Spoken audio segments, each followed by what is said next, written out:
자, 계속 이어서 아미노산 단백질 대사. 자, 대사에서 지금 알라닌 회로 이거는 굉장히 중요합니다. ALT, AST 간 기능의 검사 그 결과치 말해주는 거 있잖아요. 결국에는 뭡니까? 단백질이 분해되어 가지고 아미노산이 그 아미노기는 어디로 가져가야 되냐? 혈액을 타고 간으로 와야 됩니다. 뭐 뇌에서도 뭐 몸 전체에서 일단은 분해되는 부분은 혈류를 타고 간으로 와야 되잖아. 그죠? 그 간에서 이제 질소는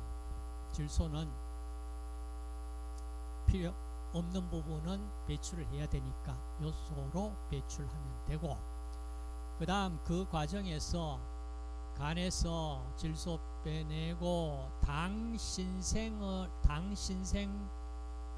알라닌 회로로 들어온 것이 간에서 당신생 물질로 바뀐다 이 말이잖아. 그럼 알라닌이 만들어지는 것이, 알라닌이 봤을 때 알라닌 아까 구조식 봤잖아. 자, 거기에 NH2 아민기 자리에 키톤기가 결합되어 있다. 그러면 그게 뭐예요? 그 물질의 이름이 뭐예요? 구조식 그려봐 보세요.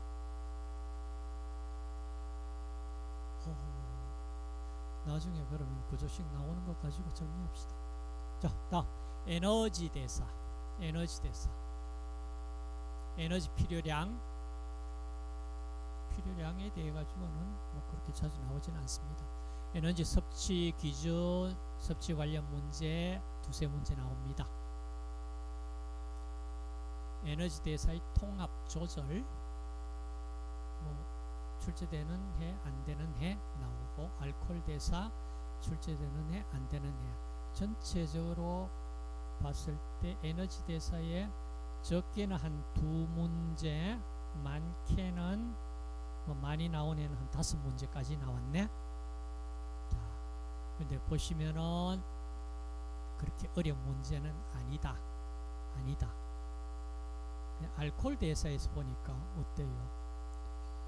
최근 2년 동안 출제 안 됐고, 그 다음 2년 출제되고 이렇게 나왔죠. 뭐 알코올을 섭취한 사람이 어떤 신체적인 특징이 나타나느냐? 아세트알데하이드는 알코올 대사의 중간 산물로 숙취 원인이 되는 물질이 뭐냐? 답은 아세트알데하이드다. 그렇게 어려운 문제는 아니었습니다. 자, 기본 상식 수준의 식사성 발열 효과를 설명한 것은, 자, 이겁니다. 답은 식품 섭취에 따른 영양소를 우리가 소화, 흡수, 대사하는 데 필요한 에너지가 필요하잖아. 그 에너지 소비량을 식사성 발열 효과라고 설명을 한다. 자, 기초대사량, 근육량이 많을수록 기초대사량 증가한다. 뭐 어려운 문제 아니고 어떻게 보면 굉장히 기본 상식적인 문제, 점수 주기 위한 거잖아. 알코올 대사 중간 산물로 숙취 원인이 되는 물질 아세트알데하이드입니다. 다음 지용성 바이타민, 바이타민 종류 기능에 대해 한 두세 문제까지 출제가 됩니다. 흡수 대사는 출제 안 되는 해가 많고,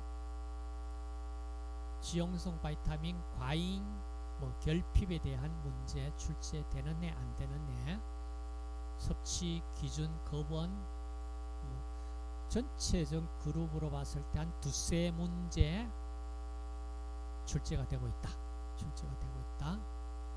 나머지 키워드로 한번 보시고, 바이타민 D 결핍 시 나타나는 변화는 뭐냐? 골격 석회화 감소다. 다음 설명에 해당하는 바이타민은 뭐냐? 시각 기능을 유지한다, 세포 분열에 관여한다, 면역 기능에 도움이 된다. 바이타민 A다. 바이타민 K가 풍부한 음식은, 식품은 시금치다. 이런 정도. 그렇게 어렵지 않겠죠. 이건 식품 쪽에서도 나올 수도 있는 문제고, 사실 영양 쪽에도 나올 수 있는 문제고, 그래요.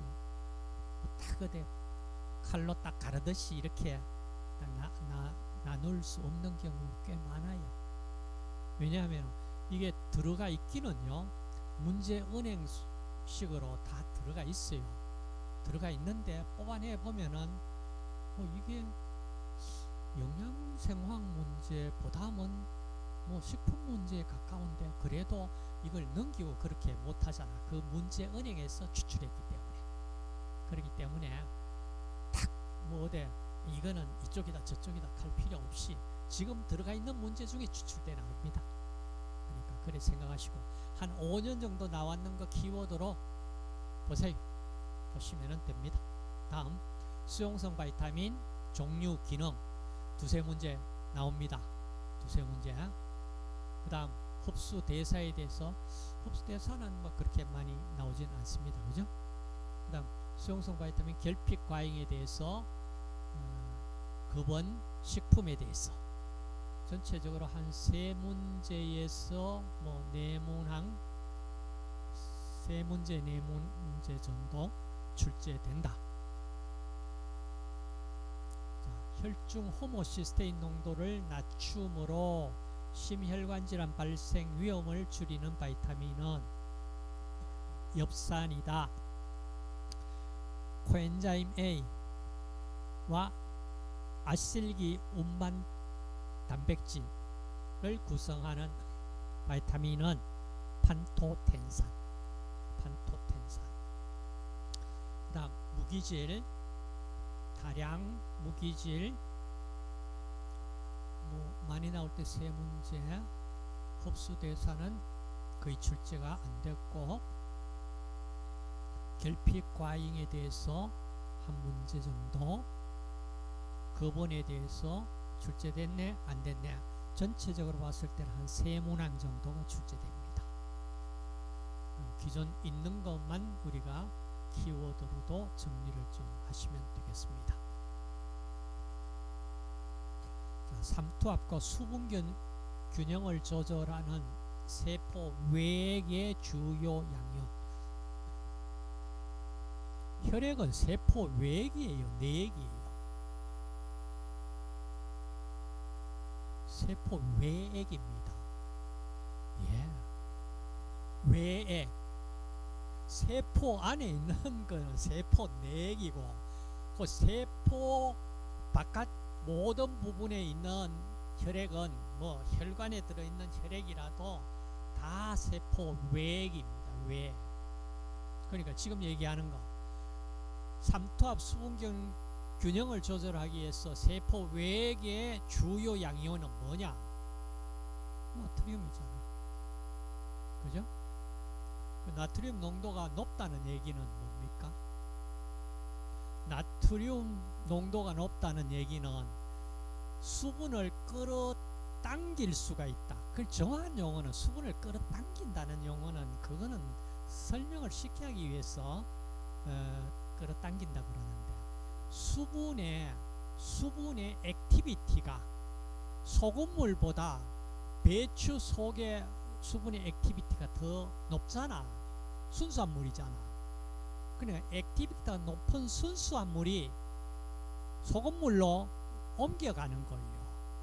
그것이 물의 이동, 그러니까 높은데 물이 아래로 떨어지지, 아래에 있던 물이 치솟아서 산으로 올라가지는 않잖아. 그게 자연의 원리잖아. 물도 액티비티가 높은 물이 낮은 물로 물이 움직여 갑니다. 배추 속에 소금을 배추에 절이면은 배추 속에 액티비티가 높은 순수한 물이 소금물 속으로 뽑혀져 나가는 거예요. 움직이는 거예요. 그 움직일 때 그 배추에 그 세포 막에 걸리는 압력이 있을 거 아니야. 그 압이 삼투압이야. 삼투압. 그 삼투압. 그러면 이걸 이제 설명을 하는 쉽게 하기 위해 가지고 소금물이 물을 당긴다 이렇게 표현하면은 좀 더 이해하기가 쉽죠. 맞죠? 근데 정확하게는 그거는 그런 설명을 하면 안 되는데 여러분들이 이해를 돕기 위해 가지고 돕기 위해서 소금 뿌려라 이 얘기잖아. 그죠? 자, 삼투 수분 균형을 조절하는 세포 외의 주요 양이온은 소듐이다. 다음 혈중 칼슘 농도가 높을 때 뼈에서 칼슘의 용출을 막고 소변으로 배설을 촉진하는 호르몬은 칼시토닌. 마그네슘이 풍부한 식품류는 녹색 엽채류. 그런데 말이에요, 여러분 사실 녹색 엽채류에 마그네슘이 100g당 얼마나 들어있을까? 유지류 우유에는 각각 얼마 들어있을까? 이거 한번 확인해 보셨습니까? 식품 성분표 있잖아요. 있죠? 거기 들어가서 확인을 한번 해보세요. 확인을 어느 정도 차이가 있는지. 미량무기질, 자, 종류 기능 거의 출제 안 된 해도 있지만은 한 문제에서 두 문제, 세 문제까지 출제됐네. 흡수대사는 생리학 쪽이니까 그렇게 문제 많이 나오지는 않았어요. 그다음 과잉, 결핍, 거부원 전체적으로 봤을 때 5문제, 3문제에서 4문제, 5문제까지 이렇게 출제됩니다. 그럼 이 영역 하나에서 한 5문제 나온다고 그러는 거는 굉장히 큰 문제입니다. 많은 배점 갖고 있는 거예요. 자, 그러니까 어려운 부분 아니니까 점수 확보하도록 하세요. 자, 체내 산화하는 반응에 필수적인 글루타치온을 구성하는 무기질. 답은 황입니다. 글루타치온 어떻게 생겼냐 이겁니다. 자, 여기에 SH 이렇게 되어 있는 이 아미노산이 자, 이 뭐로 되어 있냐면 이겁니다. 감마 글루탐산, 시스테인, 글라이신 이 3개 아미노산으로 이루어진 펩타이드 결합을 갖고 있는 물질이다. 글루타치온. 이게 식물, 동물, 균류, 일부 세균, 고균에서도 이 항산화제로 갖고 있습니다. 자유라디칼, 과산화물 지질, 과산화물, 중금속과 같은 활성산소로 인한 세포의 중요 성분 손상을 방지할 수 있는 항산화제입니다. 글루타치온은 글루탐산 결사설의 카복실기와 시스테인 사이에 감마 펩타이드 결합으로 연결되어 있고, 시스테인 장기의 카복실기는 글라이신과 펩타이드 결합으로 연결된 아미노산 3개 분자가 펩타이드 결합을 이루고 있다. 그래서 이 트라이펩타이드다 이렇게 위키피디아에서 나와요. 근데 실제로는 3개 아미노산인데 펩타이드 결합은 2개예요. 그렇죠? 근데 이름을 트라이펩타이드, 그 아미노산 3개의 펩타이드 결합을 가지고 있다, 만들어졌다 이렇게 해서 글루타치온 우리 몸에서 만들어지잖아. 이게 충분히 안 만들어지고 그러면은 좀 식품으로 드시면은 좋겠다고 그러면서 지금 많이 팔고 있죠. 자, 그다음 크롬 기능으로 옳은 것은 인슐린 작용 활성화입니다. 크롬 놀랍죠? 크롬 완전히 굉장히 유독한 중금속으로 우리가 알고 있잖아요. 그죠? 유가 크롬 독성이 있는 건 맞아요. 맞는데 우리 몸에 필요합니다. 이게 크롬이. 놀랍죠? 그 다음 설명에서 해당하는 무기질은 뭐냐? 체내 대사율 조절, 성장 발달에 관여하고 체온 조절에 관여하고 해조류 및 해산물의 풍부하다. 이 정도 힌트 주고 나면은 이거 요드라고 그런 거 못 맞출 사람은 거의 없잖아요. 맞죠? 힌트 하나가 아니고 여러 개 줬습니다. 이렇게 비햄처리 포함된 식품을 섭취할 때 이 흡수율을 높이기 위해서 섭취하면 좋은 식품은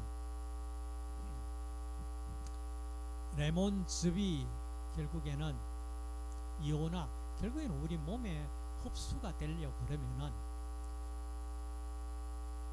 뭐 철이고 뭐 비햄철이고 햄철이고 뭐 할 것 없이 나중에 흡수될 때는 철, 뭐 크롬, 아연, 뭐 칼슘, 마그네슘, 모든 미네랄 성분들은요 뭐가 물에 잘 녹아야 되잖아. 일단 녹으려고 그러면 이온화가 돼야 돼요.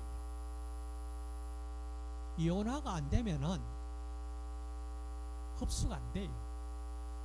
그래서 이온화된 상태에서 흡수가 빨리 이제 돼야 되는데, 그 이온화된 하려고 그러면은 염기 영역은 아니고 산성 영역에서 이온화가 쉽게 되거든요.